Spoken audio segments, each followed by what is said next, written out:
Olá, bom dia! Hoje é dia 27 de dezembro de 2025, sábado. Bendito seja o nome do Senhor. Juntos mais uma vez para o nosso tempo devocional e, pela graça de Deus, nos é concedido em um novo dia.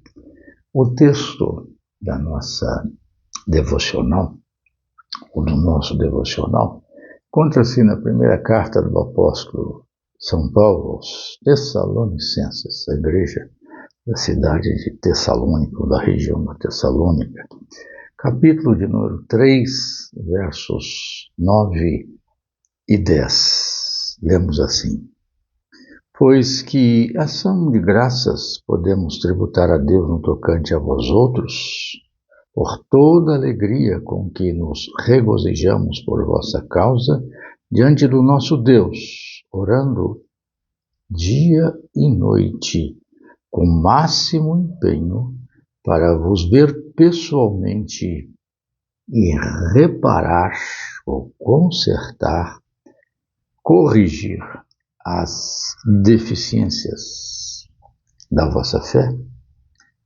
corrigir as deficiências da vossa fé.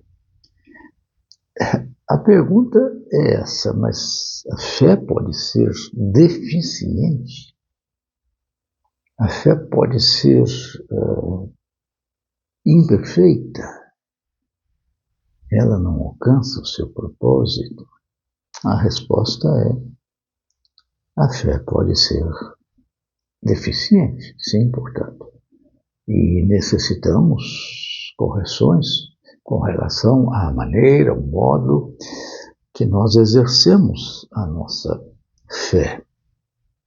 E então vamos, nessas devocionais que teremos, falar sobre estarmos corrigindo as deficiências da fé. Nós ainda hoje, como os crentes da igreja primitiva, precisavam corrigir a sua fé. Por isso as cartas, os ensinos apostólicos foram escritos para corrigir alguns equívocos, algumas distorções, algumas deficiências em relação à fé. É preciso entender que, quando se refere à fé nesse contexto, como o apóstolo Paulo faz, não está falando do ato de crer em Cristo Jesus para a salvação. Isso não tem deficiência. A Escritura é clara, com relação a isso. O Senhor Jesus disse: quem crer em mim e nas minhas palavras tem a vida eterna, não entra em juízo, passou da morte para a vida. É o que temos registrado no Evangelho de São João. Então, não há dúvida. Não há imperfeição neste sentido. Uma vez que você exerceu a sua fé em Cristo Jesus como seu Salvador, crendo no sacrifício dele, na morte em seu lugar e a seu favor, está plenamente resguardado pela fé nos resultados que ela gera, ou seja, a salvação eterna e o perdão dos pecados. Mas aqui, fé é no sentido do conjunto de realidades que decorrem desta posição em relação à pessoa de Jesus e a entrega da vida a Ele, recebendo como Salvador. Então, nos aspectos da nossa vida diária, cotidiana, nós então temos que ter a concepção correta acerca daquilo que a nossa fé deve nos direcionar a admitir e a vivenciar. Então Paulo escreve para corrigir. Ele elogia os Tessalonicenses pela abnegação do amor, pela operosidade da fé, etc. Mas, mesmo assim, havia algumas coisas que precisavam ser ajustadas. E a primeira delas é que a fé que eles manifestavam precisava ser corrigida com relação à concepção sobre as tribulações. Versos 2 a 4. Ele diz, a fim de que ninguém se inquiete com estas tribulações, porque vós mesmos sabíeis que estamos designados para isso. Pois quando ainda estávamos convosco, predissemos que íamos ser afligidos, o que de fato aconteceu, e é do vosso conhecimento. Então, havia esse equívoco, que parece que persiste em certo sentido até hoje.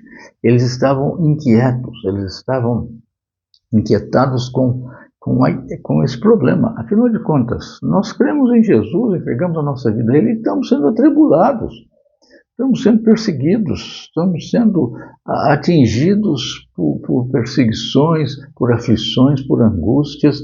As pessoas nos perseguem, nos maltratam. Se somos salvos, por que temos então tanta tribulação? Não está certo isso. Esse era um equívoco em relação à fé que precisava ser corrigido. Como eu disse, até hoje isso acontece. As pessoas ensinam, até no ambiente cristão, mesmo chamado evangélico, de que o fato de você ser salvo, então, isenta você de qualquer problema, de qualquer tribulação, de qualquer insucesso.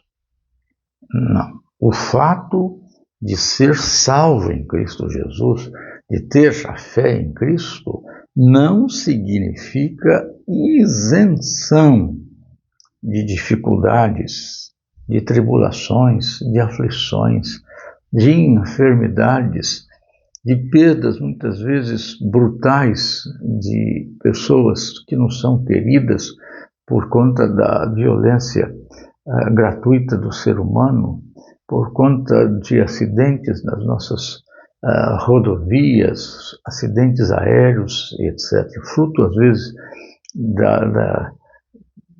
da irresponsabilidade humana, enfim, muitos motivos. Mas o fato de crermos em Cristo, em termos entregue a nossa vida a Ele, não nos isenta, não nos torna imunes, não nos torna refratários a estas intempéries, a esses problemas. E o Senhor Jesus alertou para isso. No mundo tereis aflições. Tem de bom ânimo, eu venci o mundo. Mas no mundo tereis aflições. Se fizeram assim comigo, vão fazer pior com vocês. Ele nunca iludiu os seus discípulos. E o apóstolo Paulo aqui deixou claro, ele alertou, quando ele diz aqui, verso 4, predissemos que íamos ser afligidos, o que de fato aconteceu, e é do vosso conhecimento. Nós estamos designados para isso, verso de número 3. Então é preciso que nós tenhamos consciência disso e rejeitarmos ensinos equivocados quanto a essa ideia de imunidade espiritual, isenção de tribulações, aflições ou angústias, que a nossa vida é uma vida de um triunfalismo absoluto e pleno. Não, nós experimentamos as tribulações, as aflições, as angústias, as lutas, as dores, os sofrimentos, mesmo sendo cristãos. E às vezes, pelo fato, inclusive, de sermos cristãos. O que precisamos ter é a consciência clara e inequívoca da vitória sobre a tribulação por meio da fé. A fé não nos leva à isenção da tribulação, mas nos leva à superação da tribulação. O verso de número 7 diz: sim, irmãos, por isso fomos consolados acerca de vós pela vossa fé, apesar de todas as nossas privações e tribulação, porque vivemos pelo fato de que estáis firmados no Senhor. Paulo diz: a nossa breve e momentânea tribulação pode ser comparada com o peso eterno de glória reservado a nós. Então, primeira correção, primeiro acerto do apóstolo Paulo com relação à deficiência da fé dos irmãos e também a nossa, ainda hoje, é quanto às tribulações. Atribulados, afligidos, perseguidos, mas vitoriosos em Cristo Jesus. Que assim o Senhor o abençoe e abençoe, e nos abençoe a todos, para que tenhamos esta certeza e confiança de que, de fato, em Cristo Jesus, somos mais do que vencedores. Amém? Amém.